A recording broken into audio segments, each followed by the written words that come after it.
Okay, first of all, I'm extremely proud of our team. It was a huge win for us.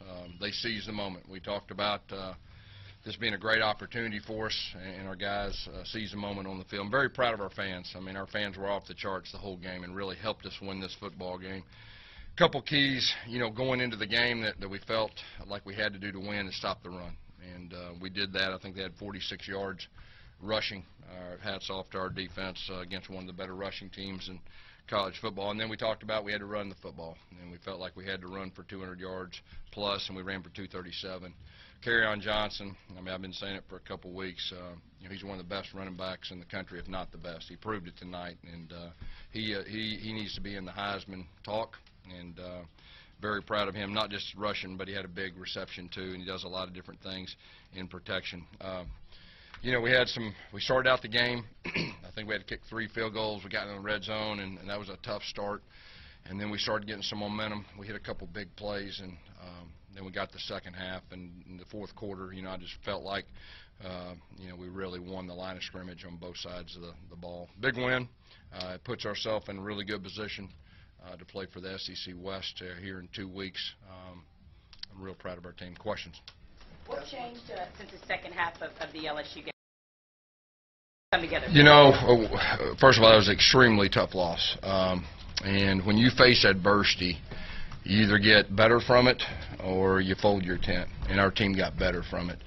And we've been saying that. We played really good football since then. Our guys have been urgent. We've been talking about championship urgency probably for the last 3 weeks, and they're doing it. And they carried it over the field tonight against one of the better teams in America, and we beat them soundly. Talk about Jarrett's play.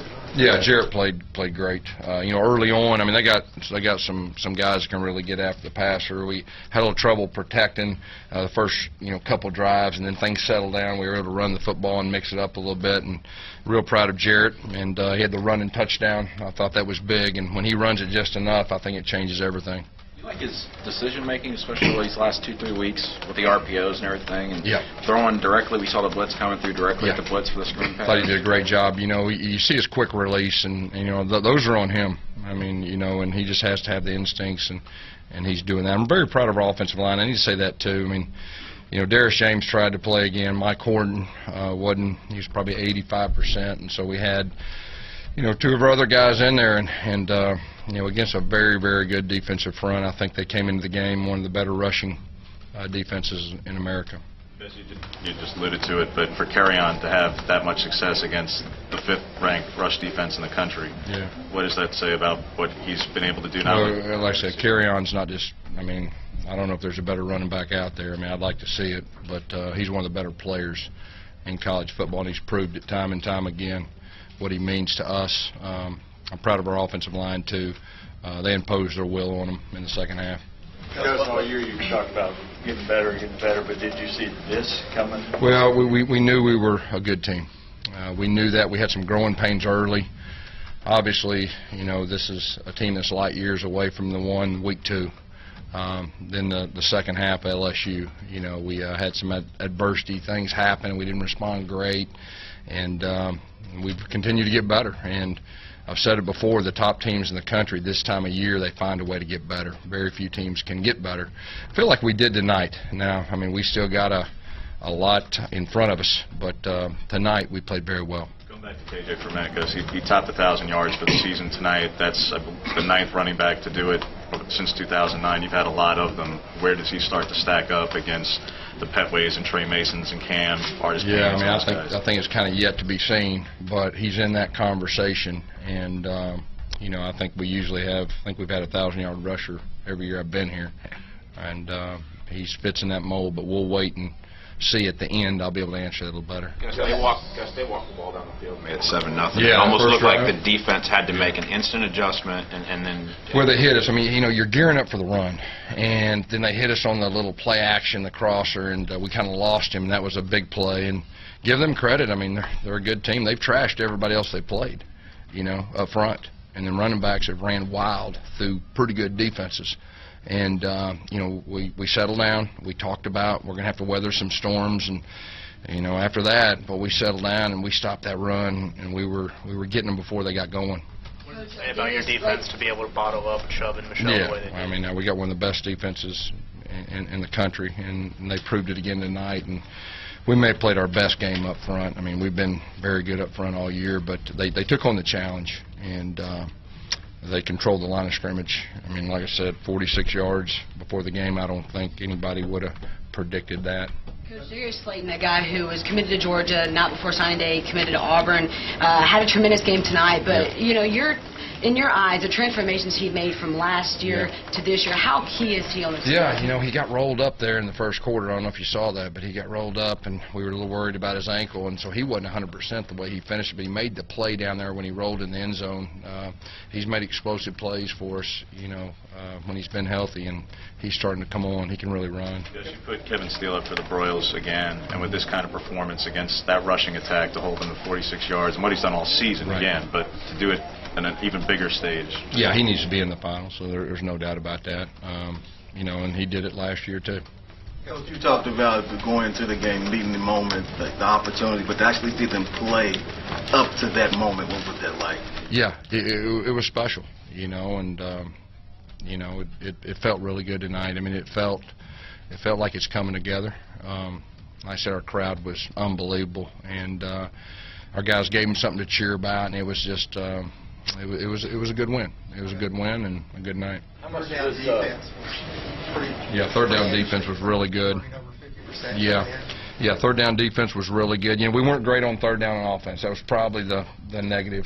But you got to give them credit. I mean, they do a good job with their third down defense and all that. But our third down defense was 3 of 14. That's big time against that bunch because they can run the football. I think they came in being one of the better third down offenses, you know, in the country. That's the second week in a row the game kind of tipped on a punt play for. Just what does that say about, you know, what your special teams units been able to do? Well, we corrected our field goal. I mean, that was probably the number one thing. Now, they had a couple kickoff returns on us. I mean, you know, and then Daniel did a good job of pooching. The wind was really swirling out there, but on the punt, we got down there, they muffed it, and we were right there with it, and then I think we scored right after that, and that kind of put the game away. How important is it to capitalize on mistakes the way you did tonight? Yeah, you have to. When you're playing a really good team, you've got to capitalize when you have the opportunities, and you know, and we did that tonight. Like I said, the slow start, the 3 field goals at first, you know, and then third downs was probably the only negative that I kind of feel right now.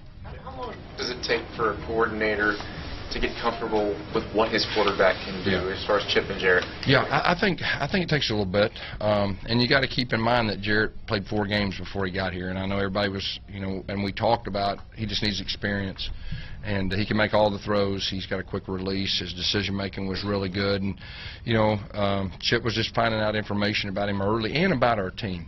And I thought Chip did an outstanding job tonight, you know, mixing up the run, the pass, the reverses, and misdirection, and everything that went with it. Another game where somebody just can't block Jeff Holland. I mean, it's not like he's not at the top of somebody's scouting report. What kind of adjustments has he made throughout the whole year, knowing he's going to get double? Yeah, Jeff's a dynamic player, and you know, a lot of times they were putting him back and chipping on him and all that, but he put constant pressure on that quarterback, and you know, we felt like if we could stop the run, put a little pressure on the quarterback and see how he responded against our defense, our crowd, and so it was good to stop the run. Just to the big picture, just what is the feeling, what's going through your mind when it's to stay alive in the SEC West, for everything that you wanted to play for is alive, and to do it in the fashion that you did against the number 1 team, against a rival you'd struggled against? What's been going through your mind last half hour? You know, just probably proud of our team, and we have a great opportunity right now, and our goal was to win the SEC championship, and here we are, November 11th, and we're right in the middle of it, and all the dreams that we have are still alive. And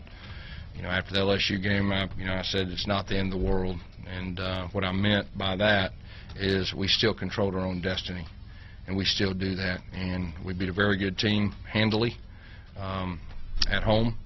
I think we're pretty healthy right now. I don't think there was anything that'll hurt us moving forward. We've got a non-conference game next week, and then we play, and it'll probably be another number 1 team in 3 different weeks. How important was this game for the fan base, for this team, for this program, for you? Hadn't had a big win like this in a while. Yeah, it felt great. It felt great, and like I said, our team seized the moment. It was a big moment. I think everybody in this room knows that, and our team sees the moment. Just big picture, how are you guys able to score 40-plus points in every SEC game? You're averaging like about 42 points. Yeah, well, and that's, when you say that, that's really something.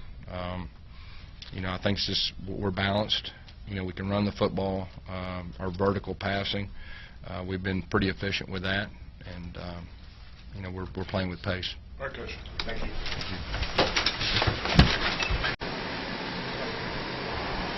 Gus Malzahn calls it a big moment, but it was the biggest moment because Alabama-Auburn in 2 weeks is going to decide the SEC West, and they are not going to stop dancing anytime soon.